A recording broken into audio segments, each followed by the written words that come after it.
Hi guys, welcome back. So it's been a few weeks since I've done a last update on my position and the markets in general. So things have looked interesting to say the least throughout September and part of October.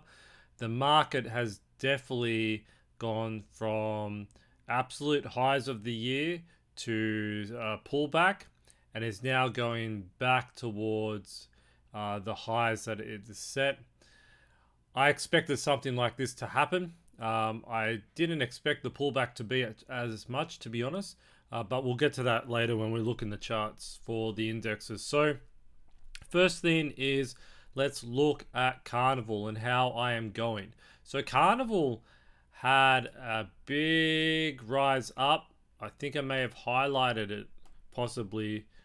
Yep, because that was in September. So, it pretty much broke out of its ascending triangle, which was great, but it didn't hold the level.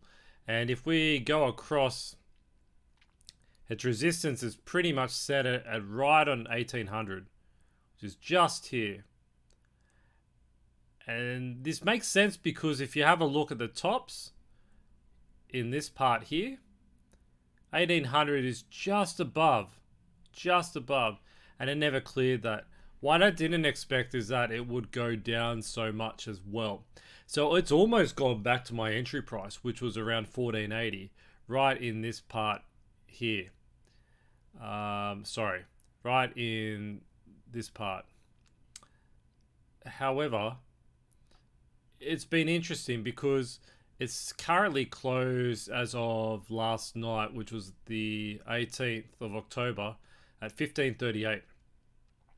There are two options that Carnival can go. Its reporting season is really next year around March from historical records. So that's when their reports are due. That's also the time that the spring season in the Northern Hemisphere takes effect. Carnival is going to definitely get a kick up from there. Right now it's treading water.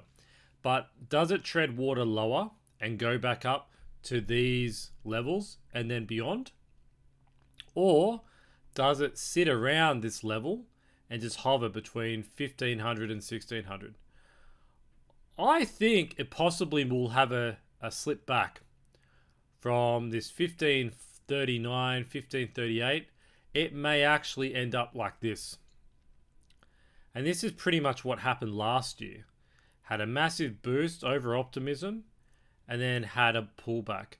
The pullback lasted for around a month or month and a half till February. Then you can see as February kicks on and March continues, the levels up and down in a tighter range. So I wouldn't be surprised if this actually pulls back even more. What's interesting is if I go to a weekly chart and we see that Carnival came off from a weekly high and has come back to stick around the moving average. Now, if this went back down to here, again, that would be interesting. I think it's going to stick around a moving average, which is around from just below to just above the 1600 moving average level now. If we have a look at where this is headed though, it's in on a weekly chart at the moment. It's just trading in a slight range, possibly.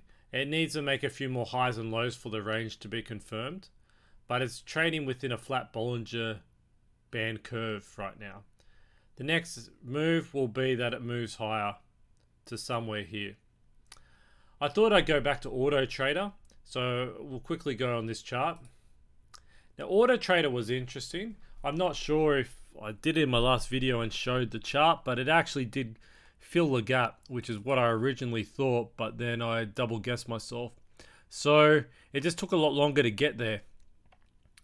Once this move had come down, and I sold only a few days before, that was sort of confirmation. And now that it's filled the gap here, it's actually creepy up, but the candlestick is very thin.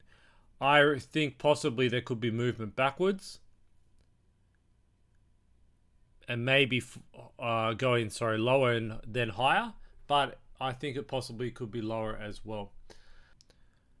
So having a look at the S&P 500, there has been an uprise movement that you can see from going to a low. In addition, this is sort of copying this trend here from September and also pulling back from March and touching the Bollinger Band. Although this reminds me definitely more of a pullback that happened in September and October. So the good news is that it's touched and dropped to that 100-day moving average, and it clipped the low of the Bollinger Band, but it has steadily picked up, and it's been reasonable in the candles here. Good news for us. Long term, maybe a bit more volatility, but we may not see another pullback like this, possibly for another 6 months. It's pretty much copied the US. If we have a look again, it fell well below the 100-day moving average, much more than the S&P in 500. However, it started to climb back from these lows. Would have been a great time to actually buy if you had your money. It's actually, again, testing a resistance here. And I think it's in a bit of a channel right now in a range. So if we have a look, this is probably the most interesting out of all the indexes. I'm just going to zoom in.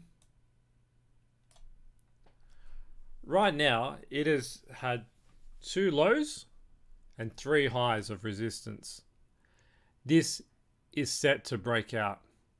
Whether it breaks out into the positive or negative, you'd say it'd break out to go higher, but it is set to do so.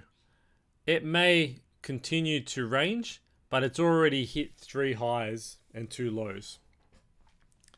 So you'd expect at some point it's going to have a breakout. Good news for the FTSE 100 and the London Stock Exchange.